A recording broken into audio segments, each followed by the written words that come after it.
Por que precisamos falar sobre igualdade de gênero nas relações de trabalho?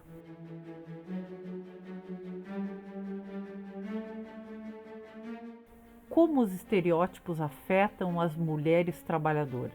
Quais são os desafios que as mulheres enfrentam para conciliar maternidade e trabalho? Quais são os benefícios da diversidade nos ambientes de trabalho? Como a cultura de uma organização pode contribuir para perpetuar desigualdades de gênero?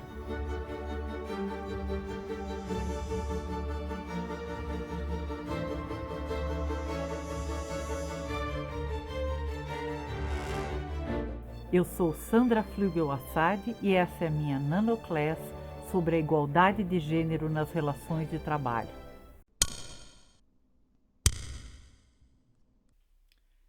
É importante falar sobre igualdade de gênero nas relações de trabalho e as pesquisas demonstram isso.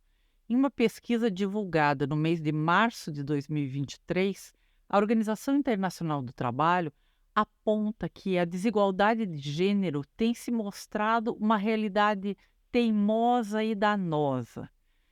O acesso ao mercado de trabalho, a garantia de emprego, a garantia de sustento continua sendo um desafio para as mulheres, especialmente nas regiões mais empobrecidas do mundo.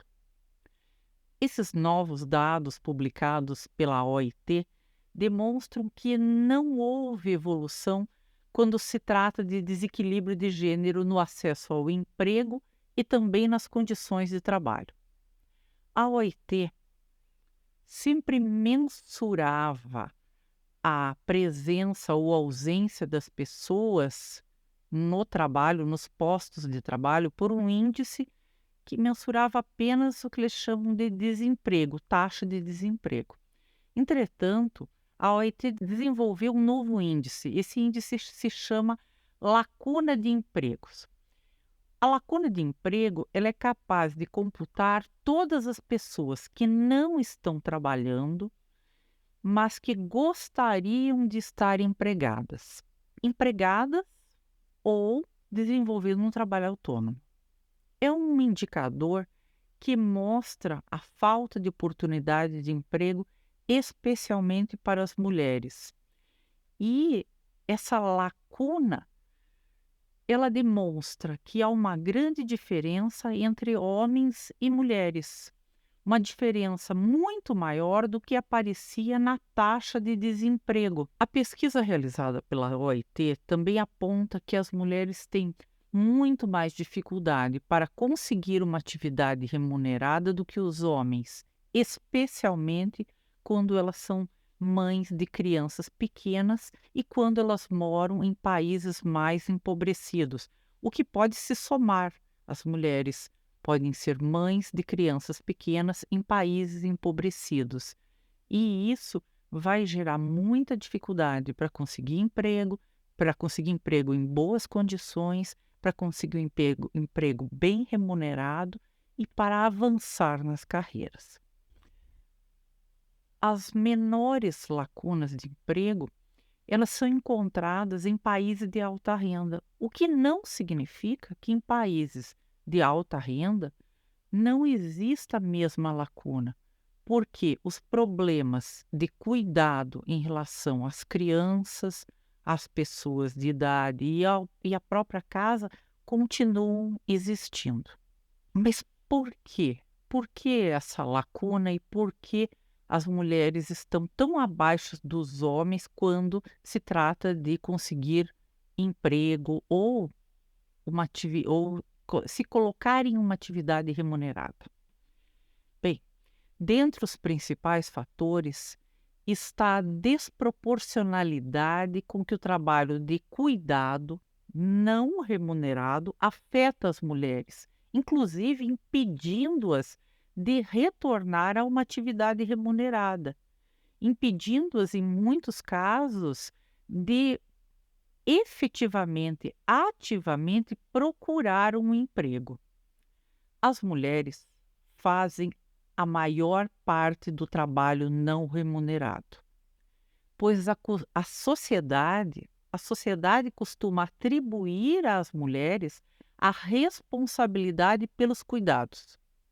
Responsabilidade pelos cuidados com a casa, com os filhos e com outros familiares que necessitam ser cuidados, seja pela faixa etária, seja por suas condições de saúde ou de doença. E esse trabalho não remunerado, esse trabalho de cuidado, além de prejudicar a busca de uma colocação, de um emprego ou de uma atividade remunerada, ele também torna o acesso nas carreiras muito mais difícil para as mulheres.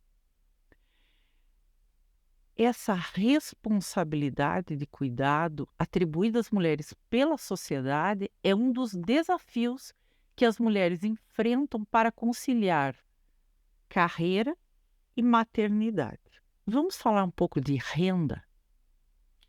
Quando se trata da renda decorrente do trabalho, a pesquisa da OIT aponta dados muito preocupantes. A pesquisa demonstra que o gênero da pessoa que trabalha influencia diretamente na renda que a pessoa ofere, tanto por meio de trabalho assalariado quanto por meio de trabalho autônomo. A pesquisa da OIT aponta que é relevante a diferença entre a remuneração de homens e mulheres, e isso tanto em países mais ricos quanto em países mais pobres. Quando se trata de países onde a renda é menor, a disparidade de gênero na renda do trabalho é ainda pior. E por que a disparidade de gênero é pior em países mais pobres? É comum que as mulheres tenham muitos filhos em países mais pobres. E aí nós retornamos à questão do cuidado. Também é comum que os sistemas de previdência social, os sistemas que proporcionam cuidados às pessoas idosas, doentes, não sejam desenvolvidos em países mais pobres.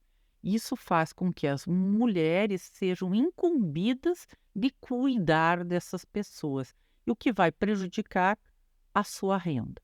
Quando observa a realidade de países de renda baixa, a OIT aponta um dado assustador. Enquanto os homens recebem $1, as mulheres, isso numa média, recebem de 28 a 29 centavos de dólar. Essa diferença entre o que ofere um homem e uma mulher, na média, ela diminui nos países mais ricos, mas ela não passa de $1 para os homens e de 60 centavos para as mulheres.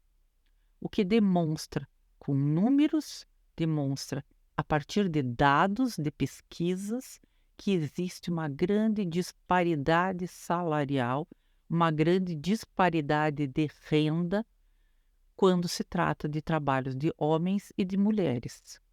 A diferença de gênero se apresenta nas relações de trabalho de maneira cruel e matematicamente provada. O relatório da OIT, ele comprova aquilo que as teorias feministas do direito enfatizam. O direito não deve considerar a categoria mulher como se correspondesse a uma única identidade. Classe social também é estruturante da sociedade. E é preciso acrescentar outras articulações, como a raça e a nacionalidade, que podem aumentar, agravar a desigualdade de gênero no trabalho.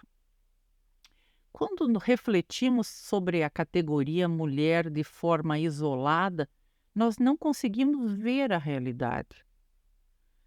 Não se pode ignorar também que há uma divisão racial do trabalho, que atribui às mulheres não brancas as atividades menos desejadas.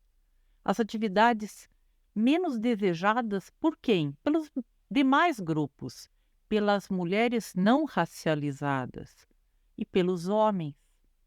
Atividades menos desejadas e, consequentemente, pior remuneradas.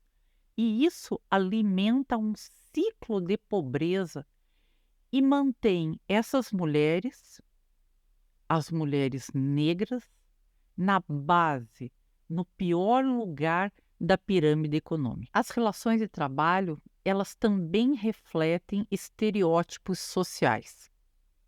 Estereótipos que são generalizações falsas, percepções que a sociedade tem sobre um grupo, sobre membros de um grupo, convicções que moldam comportamentos, convicções sobre lugares que essas pessoas devem ocupar na sociedade. E isso também se reflete nas relações de trabalho, porque os estereótipos moldam a percepção das pessoas sobre os lugares que as mulheres, e as mulheres brancas, negras, mais pobres, devem ocupar nesse lugar de trabalho, nessas relações. Uma sociedade que relaciona a mulher ao cuidado com a casa, com os filhos, com as pessoas idosas, ela vai direcionar o trabalho da mulher para os serviços de cuidado com a casa, mas não só com a casa, de cuidado com os ambientes. Então, para o ser onde nós temos um grande número de trabalhadoras, nos serviços de conservação e limpeza. Isso está diretamente relacionado ao estereótipo de que as mulheres cuidam melhor dos locais, fazem limpezas melhores do que os homens. E os estereótipos de cuidados com as crianças e com as pessoas doentes também levam a colocar as mulheres naquele lugar de cuidado. Então, algumas profissões, como a profissão de enfermeira, de técnica de enfermagem, ela já tem uma conotação feminina. As enfermeiras, a enfermeira, as técnicas de enfermagem. Por outro lado, uma sociedade na qual o homem ocupa a posição de chefe da família, dificilmente conceberá uma mulher como chefe de uma organização produtiva, de uma mulher como chefe de um escritório, ou a mulher como chefe de uma indústria, uma mulher como CEO de uma grande empresa. Os estereótipos, eles dificultam o acesso das mulheres não apenas aos empregos, mas aos postos mais bem remunerados, às posições de poder, de liderança. Os estereótipos impedem o progresso das mulheres nas carreiras. Por outro lado, é com fundamento nesses estereótipos que as mulheres são avaliadas, muitas vezes avaliadas pelas suas chefias. E essas avaliações, elas podem se dar em razão do comportamento que é esperado das mulheres. Comportamento que é ditado pela sociedade como desejável, adequado para as mulheres, para uma pessoa do gênero feminino. Veja-se que há uma relação entre estereótipos, sexismo, discriminação, que vai se refletir em situações de assédio moral e de assédio sexual nos locais de trabalho. Os estereótipos de gênero inviabilizam o acesso das mulheres a postos de trabalho onde elas sejam respeitadas, onde os seus corpos não sejam objetificados, onde suas opiniões sejam consideradas, onde seja possível ascender a patamares de liderança. Os estereótipos, eles têm uma característica de perdurar e uma característica de se replicar. Isso também acontece nos ambientes de trabalho. Isso contribui para a manutenção das mulheres em uma estrutura social subalterna. As relações do trabalho, elas propiciam essa manutenção, porque nas relações do trabalho nós temos algo muito particular, que é a subordinação. A subordinação, que numa relação de emprego é um elemento essencial.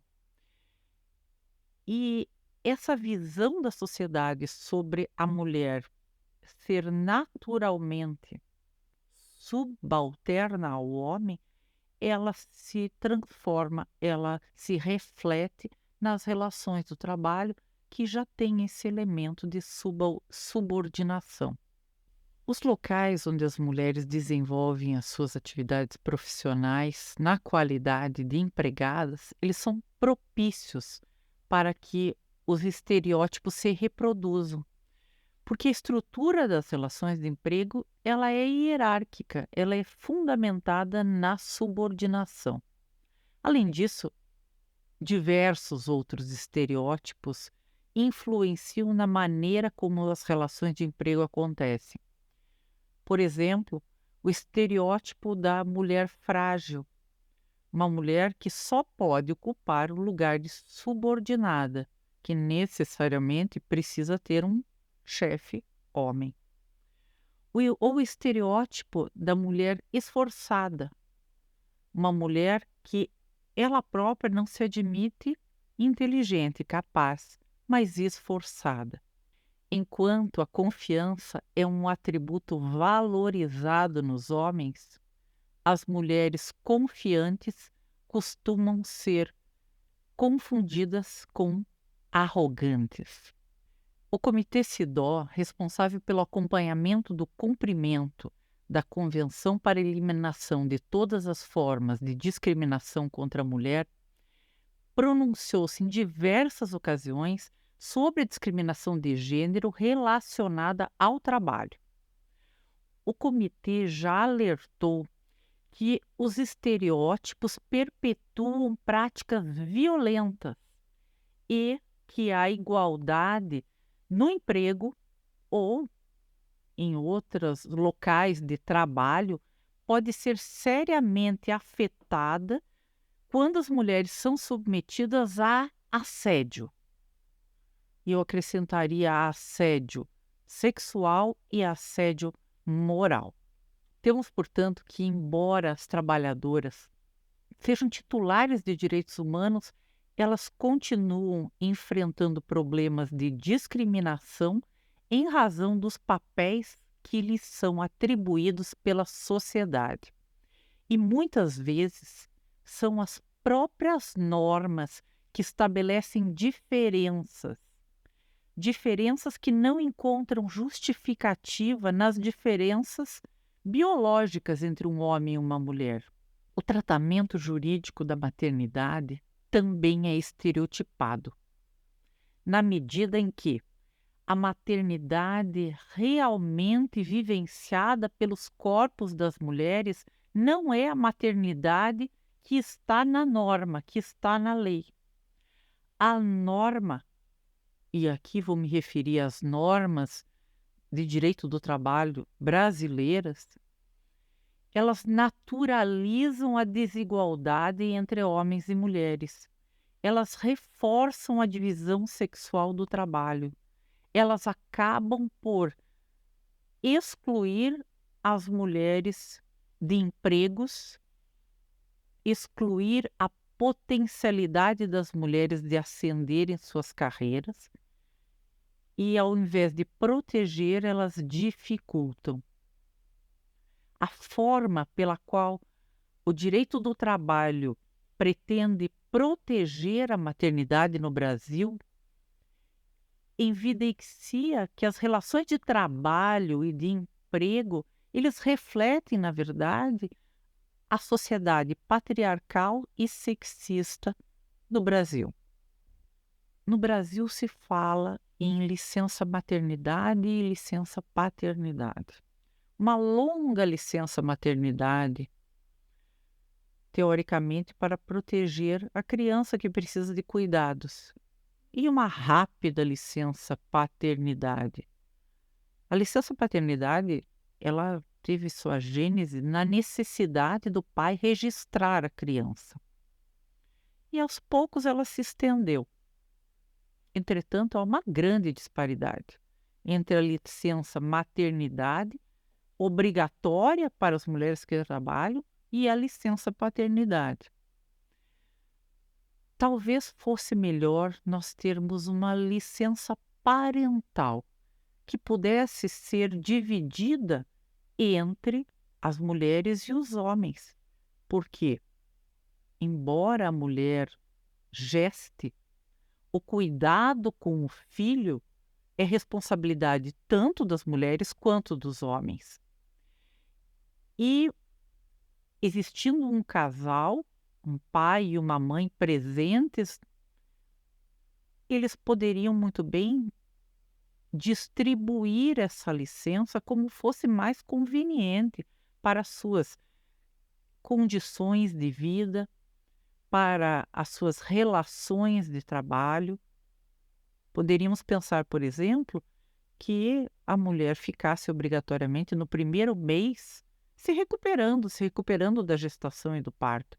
Mas a partir daí, o pai ficasse algumas semanas com o filho e depois a mãe, e assim sucessivamente, de maneira alternada, de modo que o trabalho das mulheres não fosse prejudicado pela maternidade. Embora existam no ordenamento jurídico brasileiro normas constitucionais, infraconstitucionais, que reconhecem, que digam que é ilegal discriminar em razão do gênero, é ilegal diferenciar remuneração, contratação e dispensa em razão do gênero, essas normas, elas não mudam a realidade. Porque a teoria do direito, ela não leva o gênero em consideração. E apenas em normas específicas fala-se em proteção. Nesse ponto, é interessante mencionar a necessidade de uma perspectiva de gênero. Olhar para as mulheres com suas características na sua realidade. Uma perspectiva que não é transversal hoje ao direito nem ao direito do trabalho. Note-se que há muito tempo a sociologia do trabalho já discute a necessidade dessa perspectiva de gênero que só há bem pouco tempo começou a ser discutida no direito.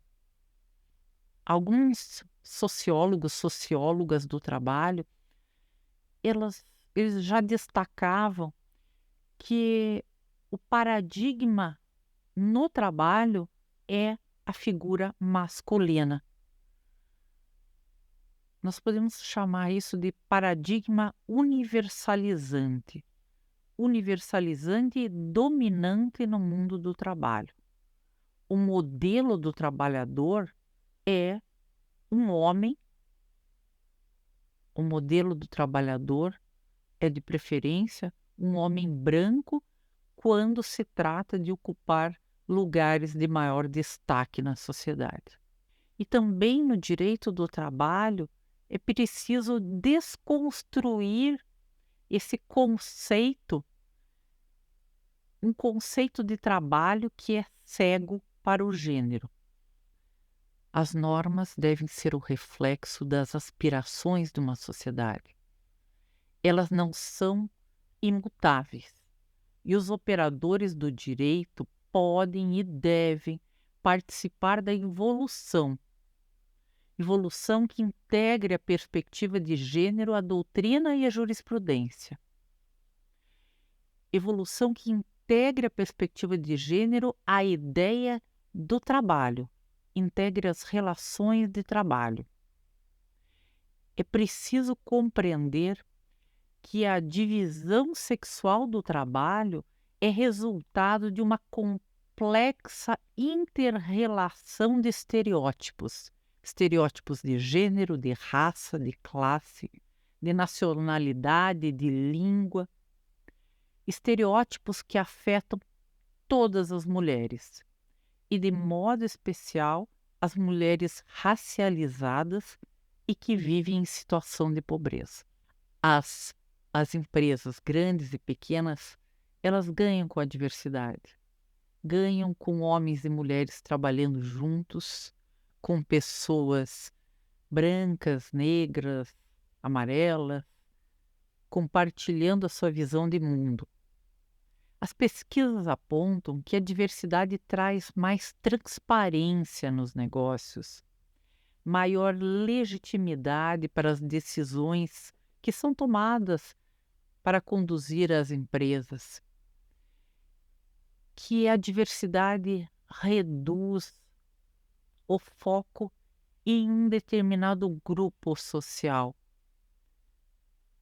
E como não poderia deixar de ser, temos que falar também em lucro, em aspectos financeiros, porque às empresas interessa o lucro. E essas pesquisas apontam que as atividades empresariais em locais de trabalho com maior diversidade costumam gerar mais lucro, melhor performance financeira. As mulheres trabalhadoras têm o direito de não serem discriminadas. O que seria não ser discriminada no trabalho? Elas têm o direito de receber uma igual remuneração quando executam idênticas tarefas. Elas têm o direito de concorrer igualmente para os postos de chefia.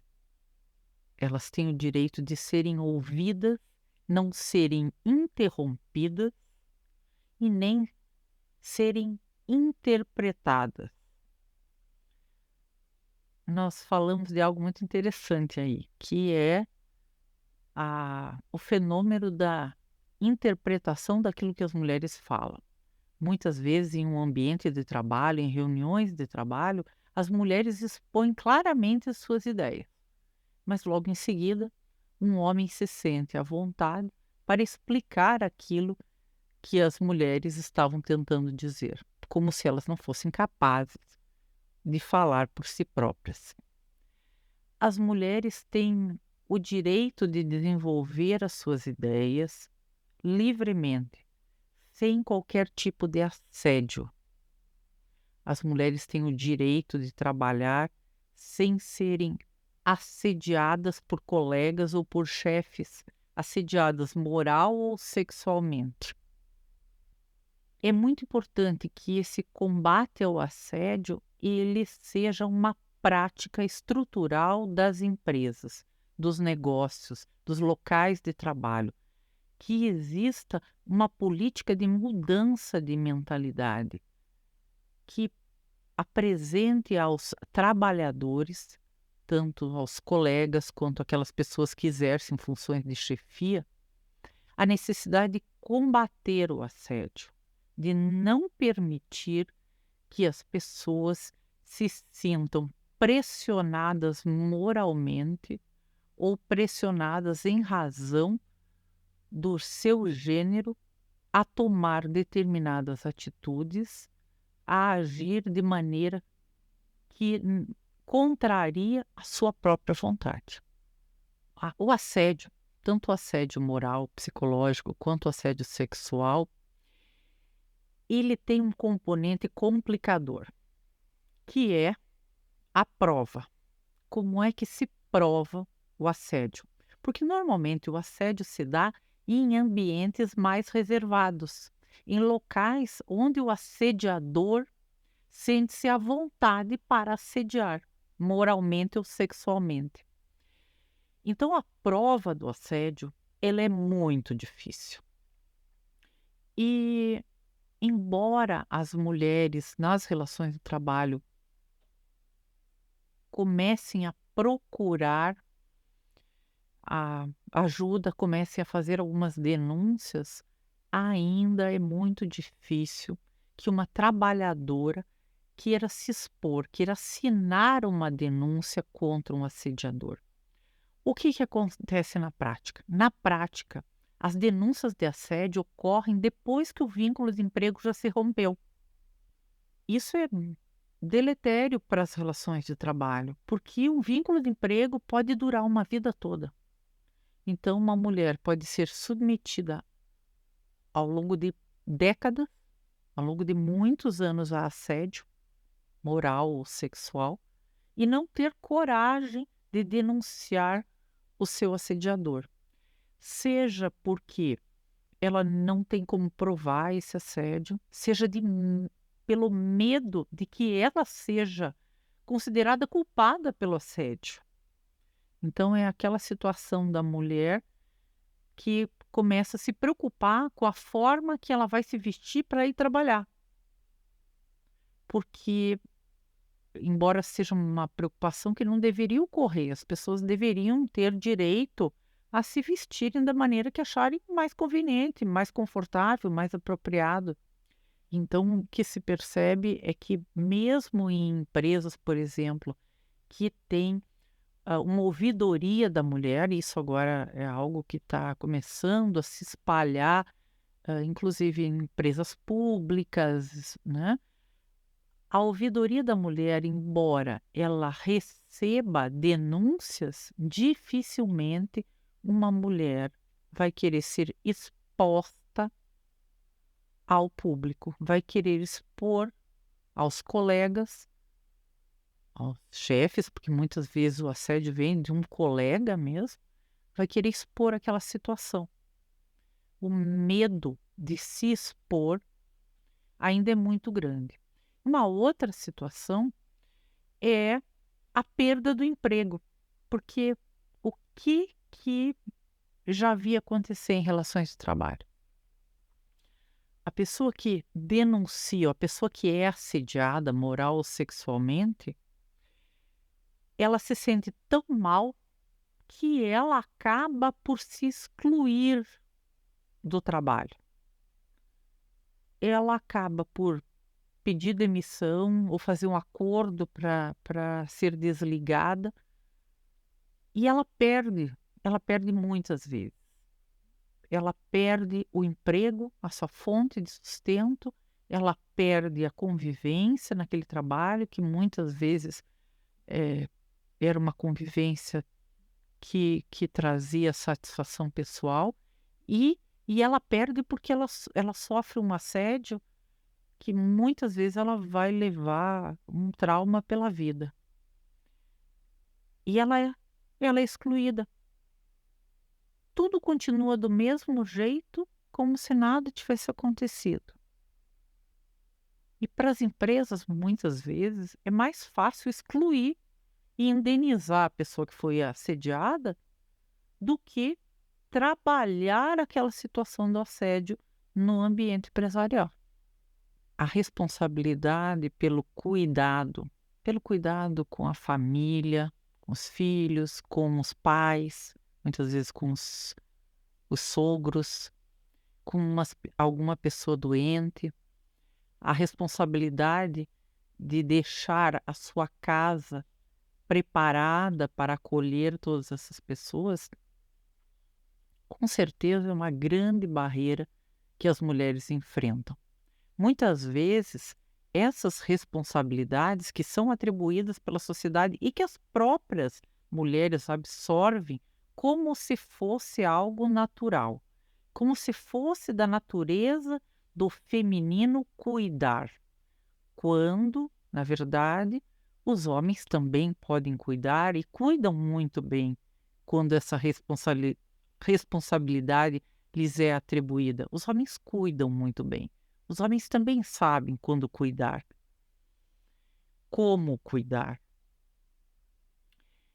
Mas esse cuidado impede muitas vezes que as mulheres procurem um emprego, procurem procurem se colocar como profissionais, procurem se colocar como profissionais autônomas ou procurem melhorar a sua educação, se qualificar, porque qualificação está diretamente ligada ao tempo. É necessário ter tempo para se qualificar. E para ter tempo, a pessoa não pode estar cuidando de outras pessoas. O cuidado, com certeza, ele dificulta a vida das mulheres, dificulta as relações de trabalho, dificulta que as mulheres consigam melhores postos, dificulta que elas acessem a carreira. A mim parece que o dever de cuidado, a responsabilidade do cuidado é a maior barreira para que as mulheres galguem melhores postos, mais bem remunerados, com melhores condições nas relações de trabalho.